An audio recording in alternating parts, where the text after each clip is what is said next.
CCTV short news നിങ്ങൾക്കായി സമർപ്പിക്കുന്നത് power guard solar system Koonamuchi. നമസ്കാരം. CCTV ഷോർട്ട് ന്യൂസിലേക്ക് സ്വാഗതം. നടൻ മോഹൻലാലിന്റെ അമ്മ ശാന്തകുമാരിയമ്മ അന്തരിച്ചു. 90 വയസ്സായിരുന്നു. കൊച്ചി എളമക്കരയിലെ വീട്ടിൽ വെച്ചായിരുന്നു വേർപാട്.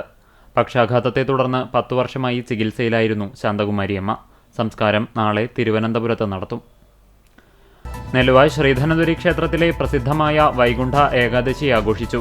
ആയുർവേദ സ്വരൂപനായ ധന്വന്തരി ഭഗവാനെ ദർശിക്കാനും ദിവ്യൌഷധമായ മുക്കിടി സേവിക്കാനും വൻ ഭക്തജന തിരക്കാണ് അനുഭവപ്പെട്ടത്. നെല്ലുവായ് ശ്രീധന്വന്തരി ക്ഷേത്രത്തിലെ ഏകാദശിയോടനുബന്ധിച്ചു നടന്ന പ്രസാദ ഊട്ടിലും വൻ തിരക്ക്. 15,000 പേർക്കുള്ള പ്രസാദ ഊട്ടാണ് ഒരുക്കിയത്. ഗോതമ്പ് ചോറും പുഴുക്കും രസകാളനും ഗോതമ്പ് പാൽപ്പായസവുമായിരുന്നു പ്രസാദ ഊട്ടിലെ വിഭവങ്ങൾ. തൃശൂർ ജില്ലാ കോൺഗ്രസിൽ അച്ചടക്ക നടപടി കടുക്കുന്നു. DCC നിർവാഹക സമിതി അംഗം വർഗീസ് ചൊവ്വന്നൂരിനെ പാർട്ടിയിൽ നിന്ന് പുറത്താക്കി. തന്നെ പുറത്താക്കാനുണ്ടായ കാരണം അറിയില്ലെന്ന് വർഗീസ് ചൊവ്വന്നൂർ പ്രതികരിച്ചു. പാർട്ടിക്ക് ദോഷകരമായ ഒരു പ്രവർത്തനവും താൻ നടത്തിയിട്ടില്ലെന്നും നീതിനിഷേധമാണ് ഉണ്ടായതെന്നും അദ്ദേഹം ആരോപിച്ചു.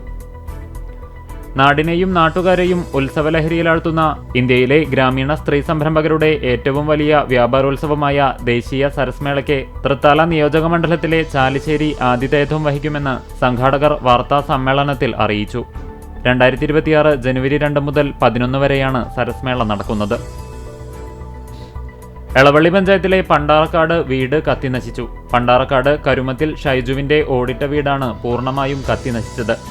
വീട്ടിൽ ഒറ്റയ്ക്ക് താമസിച്ചു വരുന്ന ഷൈജു ഭക്ഷണം പാചകം ചെയ്യുന്നതിനായി അടുപ്പിൽ തീ കത്തിച്ച ശേഷം ഉറങ്ങിപ്പോയതോടെ അടുപ്പിൽ നിന്ന് തീ പടർന്നു പിടിക്കുകയായിരുന്നു. മഹാത്മാഗാന്ധി ദേശീയ ഗ്രാമീണ തൊഴിലുറപ്പ് പദ്ധതിയുടെ പേരിലും പദ്ധതി നടത്തിപ്പിലും മാറ്റം വരുത്തിയ കേന്ദ്ര സർക്കാരിന്റെ ജനവിരുദ്ധ നടപടിയിൽ പ്രതിഷേധിച്ച് കോൺഗ്രസ് കണ്ടാണശ്ശേരി മണ്ഡലം കമ്മിറ്റിയുടെ നേതൃത്വത്തിൽ പ്രതിഷേധ സമരം നടത്തി. 57ാമത് കാലിക്കറ്റ് സർവകലാശാല ഇന്റർ കോളേജിയേറ്റ് അത്ലറ്റിക്സ് ചാമ്പ്യൻഷിപ്പിന് കുന്നംകുളം സിന്തറ്റിക് സ്റ്റേഡിയത്തിൽ ബുധനാഴ്ച തുടക്കമാകും. Kunnamkulam Badania institute of management സ്റ്റഡീസാണ് അത്ലറ്റിക്സ് ചാമ്പ്യൻഷിപ്പിന് ആതിഥേയത്വം വഹിക്കുന്നത്. ചാവക്കാട് തീരത്ത് സീസണിലെ ആദ്യ കടലാമ മുട്ടയിടാനെത്തി. തിങ്കളാഴ്ച രാത്രിയിലാണ് കടപ്പുറം വെളിച്ചെണ്ണപ്പടിയിൽ വേലിയേറ്റത്തിൽ ഉണ്ടായ മണൽത്തിട്ടയിൽ കടലാമ മുട്ടയിടാനെത്തിയത്.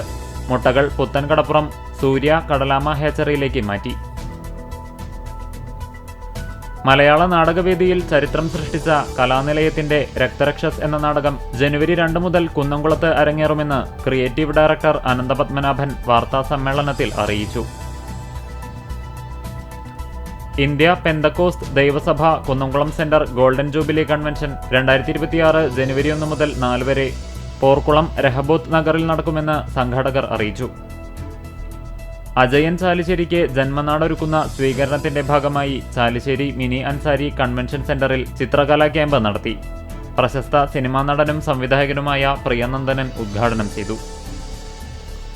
ചാലിശ്ശേരി അങ്ങാടി കൂട്ടായ്മയുടെ നേതൃത്വത്തിൽ പ്രമുഖ അടയ്ക്ക വ്യാപാരിയും ചാലിശ്ശേരി പഴയ അടയ്ക്ക മാർക്കറ്റിന്റെ പ്രസിഡന്റുമായ ഷിജോയ് തോലത്തിനെ ആദരിച്ചു. CCTV ഷോർട്ട് ന്യൂസ് നിങ്ങൾക്കായി സമർപ്പിക്കുന്നത് power guard solar system Koonamuchi. ഇതോടെ ഷോർട്ട് ന്യൂസ് സമാപിക്കുന്നു. കൂടുതൽ വാർത്തകൾക്കും വിശേഷങ്ങൾക്കും ഞങ്ങളുടെ web page, Facebook page, YouTube എന്നിവ സന്ദർശിക്കുക. തത്സമയ വാർത്തകൾക്കായി www.cctv online.tv സന്ദർശിക്കുക. നമസ്കാരം.